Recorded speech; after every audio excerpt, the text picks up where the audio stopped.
ایک صاحب نے سوال پوچھا، کہنے لگے میلاد کس کو منانا چاہیے؟ میں نے کہا اس بیٹی کو منانا چاہیے میلاد جو زندہ ہوتی تھی تو دفن کر دیا جاتا تھا، پر میرے رسول نے فرمایا اب جو بیٹی پالے گا نا میں اس کا بازو پکڑ کے جنت میں ساتھ لے کے جاؤں گا۔ میں نے کہا میلاد اس ماں کو منانا چاہیے جس کا بیٹا گلے میں رسی ڈال کے ماں کو منڈی میں بیچ آتا تھا۔ میرے مصطفیٰ کریم نے فرمایا جنت 7 آسمان کے اوپر سدرۃ المنتہا کے پاس تھی، پر میں نے وہاں سے کھینچ کے لا کے ماں کے قدموں کے نیچے رکھ دی ہے۔ میلاد اس باپ کو منانا چاہیے جس کی اولاد ڈنڈوں سے مارتی تھی، پر رسول کریم علیہ السلام نے فرمایا سن لو سن لو سن لو، اب جس کا ابا راضی ہوگا اسی کا اللہ راضی ہوگا۔ میں نے کہا میلاد اس غریب کو منانا چاہیے جو بھینس کی طرح بکری کی طرح منڈی میں بکتا تھا، پر مصطفیٰ نے کالے رنگ والے حبشی غلام کو سینے سے لگا کے کہا غریبوں کو چھوٹا نہ سمجھنا، میں اللہ کا رسول جب جنت میں جاؤں گا تو آگے بھی غریب ہوں گے، پیچھے بھی غریب ہوں گے، دائیں بھی غریب ہوں گے، بائیں بھی غریب ہوں گے۔ فرمایا امیر ویٹنگ لسٹ میں ہوں گے، 500 سال بعد جنت میں جائیں گے، غریبوں کے لیے جنت کے دروازے 500 سال پہلے ہی کھلوا دوں گا۔ اسے منانا چاہیے، میلاد منانا چاہیے۔ اور میں نے کہا مولوی سن، تجھے پوچھتا کوئی نہ، تیرا ذکر کوئی نہ کرتا، لیکن تو ممبر پہ بیٹھا ہے، تو محمد عربی کے نام کا کھا رہا ہے، تو علی کے نام کا کھا رہا ہے، تو عمر عثمان اور ابو بکر کے نام کا کھا رہا ہے، تو اسنین کا صدقہ کھا رہا ہے۔ تجھے نہ تیری کبھی کسی نے برادری پوچھی، نہ کبھی تیرا کسی نے ایڈریس پوچھا، نہ کبھی کسی نے تیری سند پوچھی، لوگ تیرے نعرے لگاتے ہیں، لوگ تیرے ہاتھ چومتے ہیں۔ پھر مان جا کہ تجھے صبح بھی میلاد منانا ہے، شام بھی میلاد منانا ہے، اور تجھے یہ کہنا چاہیے خس خس جنہ قدر نہیں میرا، ایتے صاحب نو وڈیائیاں میں گلیاں دا روڑا کوڑا، ایتے محل چڑھایا سائیاں، تیرا کام تھا تیری آنکھیں بھیگی رہتی۔ اور اس بوڑھے کو بھی میلاد منانا چاہیے جس کے بارے میں میرے نبی پاک نے فرمایا سفید داڑھی والے کی جس نے عزت کی اس نے تو رب کی عزت کی، اس نے تو رب کی عزت کی میرے بھائی۔ اس مزدور کو بھی میلاد منانا چاہیے جس کے بارے میں نبی پاک نے فرمایا جو اپنے ہاتھوں پہ چھالے ڈال کے مزدوری کرتا ہے میں نے تو اسے رب کریم کا دوست بنا دیا ہے۔ ہر اس طبقے کو میلاد منانا چاہیے جسے میرے رسول نے عزت عطا فرمائی۔ اس بہن کو بھی میلاد منانا چاہیے جس کے بارے میں نبی پاک نے فرمایا اگر کسی کا باپ چلا جائے اور اس کے حصے میں بہنیں آ جائیں، 4 بہنیں، 3 بہنیں یا 2 بہنیں بیاہ کے جو آیا تبے سے، میرے محبوب نے فرمایا میری انگلیاں جڑی ہوئی ہیں نا، اس طرح میں اسے اپنے ساتھ جوڑ کے جنت میں لے کے جاؤں گا۔ اس بہن کو میلاد نہیں منانا چاہیے۔ میرے رسول پاک نے فرمایا جس کی بیٹی واپس آ جائے، طلاق ہو گئی یا بیوہ ہو گئی، واپس آ گئی،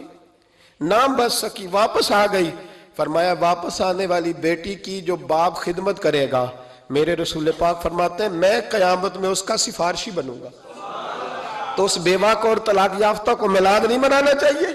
وہ اس رسول کا ذکر نہیں کرے گی جس نے اتنا درجہ دے دیا، اتنا نواز دیا؟ اور تجھے تو صبح و شام میلاد کرنا چاہیے تھا، تجھے تو صبح و شام درود کرنا چاہیے تھا، سلام کے گجرے بھیجنے چاہیے، یا رسول اللہ کہتے تیری زبان جو ہے وہ ہر وقت تر رہنی چاہیے تھی، تو بحث کر رہا ہے، تو اس پہ دلیلیں دے رہا ہے، تو اس پر باتیں کر رہا ہے۔ حضرت عمر سے پوچھنا،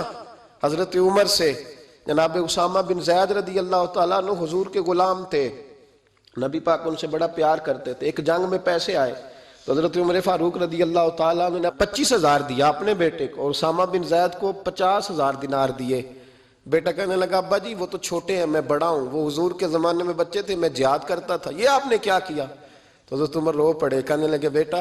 یہ تیرے باپ کے سر پر جو عزت کے بال ہیں یہ مصطفیٰ کے اگائے ہوئے ہیں۔ یہ نبی پاک، اسامہ سے نبی پاک کا پیار بڑا تھا، حضور کی محبت بڑی تھی۔ بیٹا اس کے ناک سے رینٹ نکلتی تھی تو رسول پاک اپنے ہاتھوں سے صاف کر دیتے تھے، حضور اس کو گود میں بٹھاتے تھے۔ میں کیسے بھول جاؤں رسول پاک کے احسانات کیسے۔ حضرت عمر جا رہے تھے تو مکے کے رستے میں ایک تنا آیا، کھجور کا خشک تنا، حضرت عمر نے اس کو بازوؤں میں لے کے رونا شروع کر دیا۔ عمر کیا ہوا؟ کہنے لگے یہاں تو میں اونٹ چرایا کرتا تھا، یہاں، اور میرا باپ مجھے مارا کرتا تھا، دیکھو آج عمر نعرہ لگاتا ہے تو کیسر و کسرا کام، او بھائی اصلہ نال جے نیکی کریے، ہاں ہاں ہاں ہاں اصلہ نال